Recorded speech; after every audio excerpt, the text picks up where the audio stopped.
I always thought that if I ever got arrested at work, it would be for something epic, maybe tackling a thief mid-heist or breaking the world record for fastest coffee pour.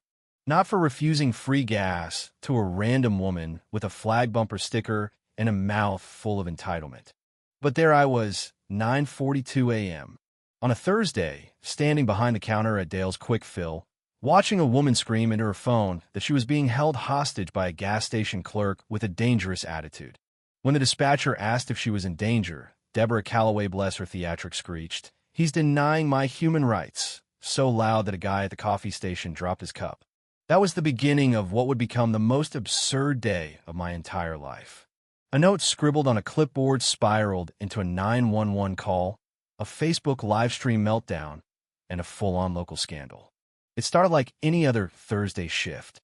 My best friend, Tessa, was juggling 2 cups of bitter coffee while narrating the comings and goings of customers like she was calling a horse race. The air smelled like overcooked hot dogs and burnt rubber, the Quick Fill brand. Thursdays were cursed. Everyone weird crawled out of their basements around 10 a.m. We had long since concluded. I was mid-restock on the gum rack when I heard the roar of a poorly maintained engine. A silver Dodge Caravan skidded diagonally across 2 handicap spots. Tessa poked her head out and grinned. $5, says she asks if the windshield washer is free, she whispered. I groaned, not ready for this. The driver's door burst open. Out came Deborah Calloway, wielding a giant knockoff purse like a weapon. She was the kind of woman who wore political slogans like perfume and carried herself like the queen of a kingdom you didn't want to visit. Her sunglasses were perched like a crown on her frizzy blonde hair, and she stormed in like she owned stock in the pavement. Pump 4. Fill it. Full tank. Now, she snapped, waving her hand like I was a valet. No greeting. No money. No card. Just expectations. I blinked at her, waiting for the punchline. Sure, I said slowly. Right after you pay. Her mouth dropped open like I'd slapped her. Excuse me? I'm a regular. I always settle later. Tessa coughed into her hand, pretending not to laugh. I put on my most professional customer service voice. I'm sorry, ma'am. Company policy requires payment before pumping. Her face turned crimson. She pulled out her phone and started recording. This young man, she announced, angling her phone like a war correspondent, is denying a loyal customer her rights. This is political. Old Mrs.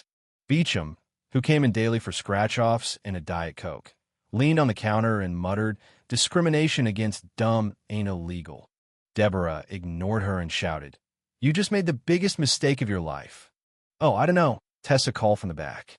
There was that time you tried to fry a Twinkie in the microwave. Deborah stomped outside and immediately called 911.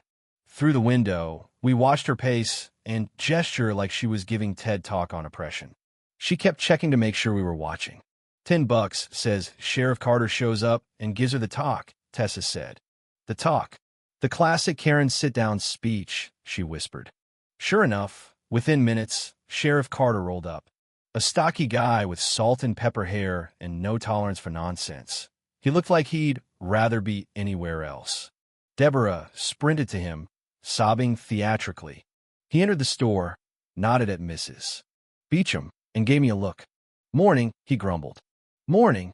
He held up a finger, strolled back out, and stood listening to Deborah's dramatic retelling. Her hand clutched her chest at one point. She might being handcuffed. Sheriff Carter just nodded, then said something that made her mouth drop. She stomped back to her van, peeled out of the lot without gas. Back inside, Carter shook his head. You guys should start charging admission for this circus, he muttered. Did she really say you held her hostage? Tessa asked. Said it was economic persecution, he replied, deadpan. We thought that was the end. It wasn't. 15 minutes later, Deborah returned with reinforcements. Another van plastered with flags and slogans. Out spilled 3 women in matching Mama Bears United shirts, holding protest signs and filming everything. Deborah marched in, clipboard in hand. I'm filing an official grievance, she declared, slamming it down. Ma'am, I said, already exhausted. We can't give you gas without payment. That's the law. You refused me because of my beliefs, she barked. No, iroplia. I refused you because you refused to pay.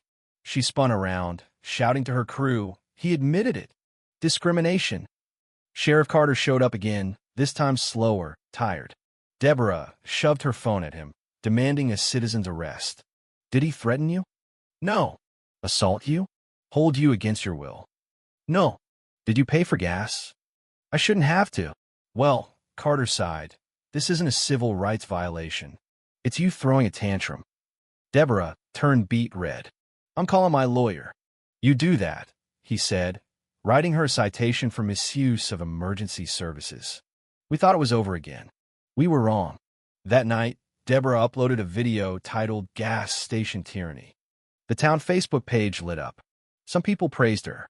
Most mocked her. Someone made a parody account at Deborah Gaslight, posting memes about demanding Wi-Fi at Blockbuster. The next morning, there was a protest sign taped to our door. Boycott Dales. Justice for Deborah. Tessa slid me her phone. She's live streaming across the street, she said. Indeed, Deborah stood in front of a folding chair encampment, bullhorn in hand. Her followers waved signs. One woman missed the door with a bag of dog poop and hit her own windshield. Others came in to shop, but really just filmed us. Then came the fake investigators. Two guys in suits with laminated paper badges. We're from Consumer Protection, the tall one said. Sure you are, Tessa replied. She handed them a crumpled page. To file a complaint here, per policy, you must perform a ceremonial duck dance. A what? Mandatory. Company rules.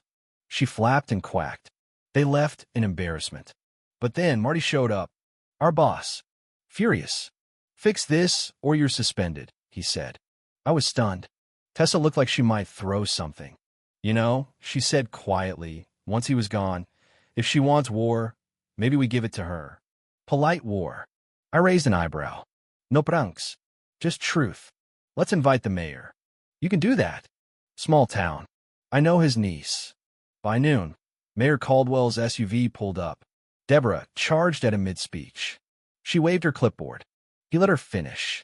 Deborah, he said, weren't you banned from the farmer's market for threatening to sue over tomato prices?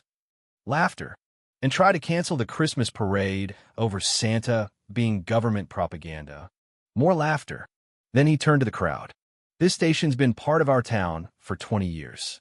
Deborah's tantrums have nothing to do with justice. The applause was thunderous. Phones captured every second. Deborah's allies melted away. She screamed something about her rights, but no one listened. Take it to court, the mayor said. See how that goes. Defeated, Deborah got in her van and drove off. Marty returned later, sheepish.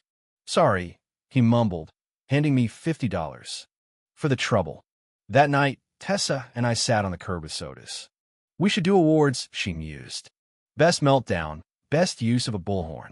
I laughed until I wheezed. To surviving Deborah. And never explaining capitalism to a grown adult again. We toasted. The war was over. And if another Deborah ever rolled in demanding free gas, we'd be ready.